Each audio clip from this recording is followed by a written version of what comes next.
The Thatcher Eagles' quest to repeat as 2A state champions started with the first round of the playoffs Friday night at John T. Mickelson Stadium, as the number 3 seed Eagles hosted the 14th seeded Cowboys from Willcox. Thatcher opened with good field position after Tanner DeBon couldn't handle the snap, and the ball was recovered on the Cowboys' 26-yard line by Shane Cook.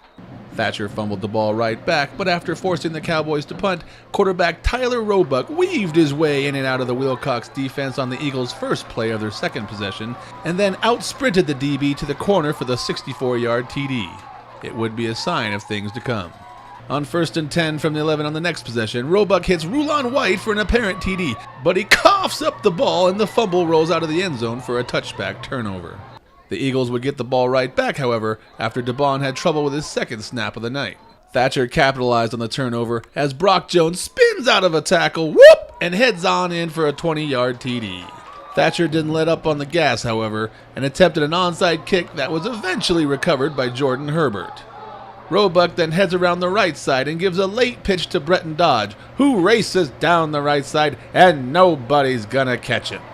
To start off the second quarter, Willcox goes for it on 4th down, but Leighton Alder comes up with the sack. 2 plays later, Shane Cook heads up the middle, and nobody's going to touch him as he goes 26 yards for the TD. The pain continued for Willcox on its next possession as A.J. Fuentes' pass is intercepted by a leaping Bretton Dodge. Thatcher's backup quarterback Jack Courtson, who moved over from Willcox, then shows them how it's done as he hits Javon Montoya, who refuses to go down and scores a 30-yard TD to put Thatcher up 35-0. After a Willcox punt, it was Riley Morris's turn to join the touchdown train as he heads around the left side and goes 62 yards for the TD, jogging in that last 15 with no Willcox player in the frame. Back on offense, Fuentes tosses a pass to Elijah Shepard, who tips it, and Corsten actually catches it in his elbow, pinning it to Shepard as he goes in for the tackle. When he lets go of Shepard, however, the ball falls to the ground and is called an incomplete pass. Thatcher went into halftime with a 42-0 lead on 6 touchdowns scored by 6 different players. Talk about balance. They would end the night with 9 touchdowns from 9 different players. On the ensuing kickoff after halftime, Trevin Clark takes the kick from the 15, and he speeds down the left side, and he could go almost all the way, getting horse-collared tackled at the 9. Clark would then finish it off from 5 yards out for the TD. After a Willcox punt, Corsten bobbles the ball, boink, and then cuts it back to head 45 yards to become the 8th Eagle to dance in the end zone on the night.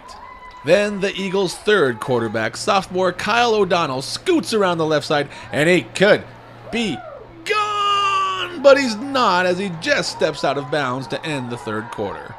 Freshman Michael McBride almost gets in from 15 yards out and then ends up finishing it with a 1-yard plunge on the next play to end the Eagles' scoring on the night.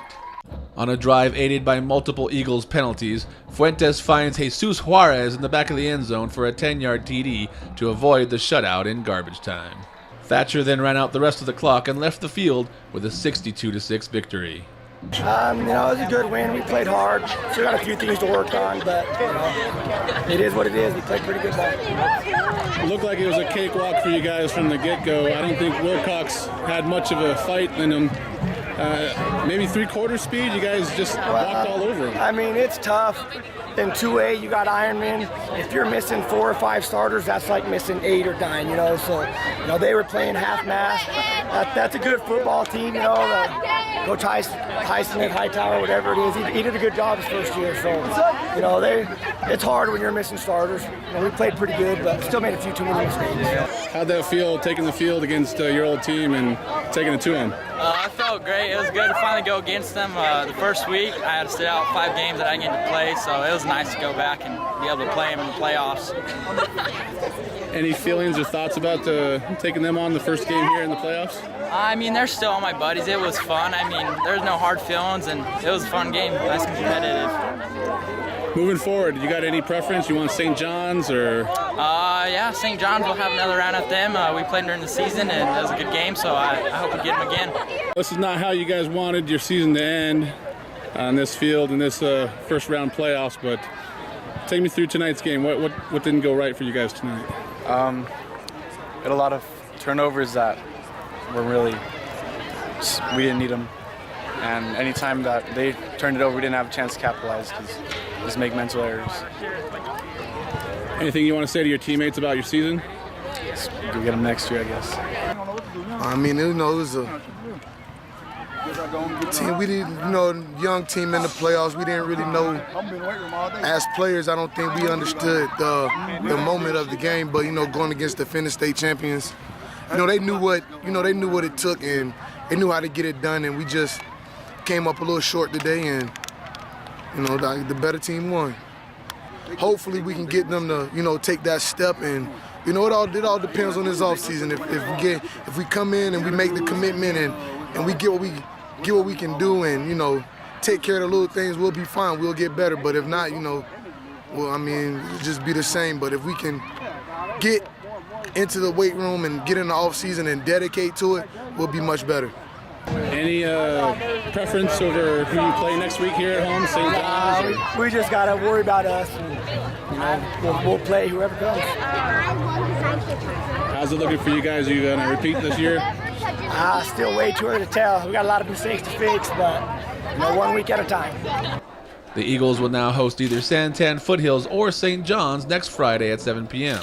Reporting from Thatcher for Gila Valley Central, I'm John Johnson.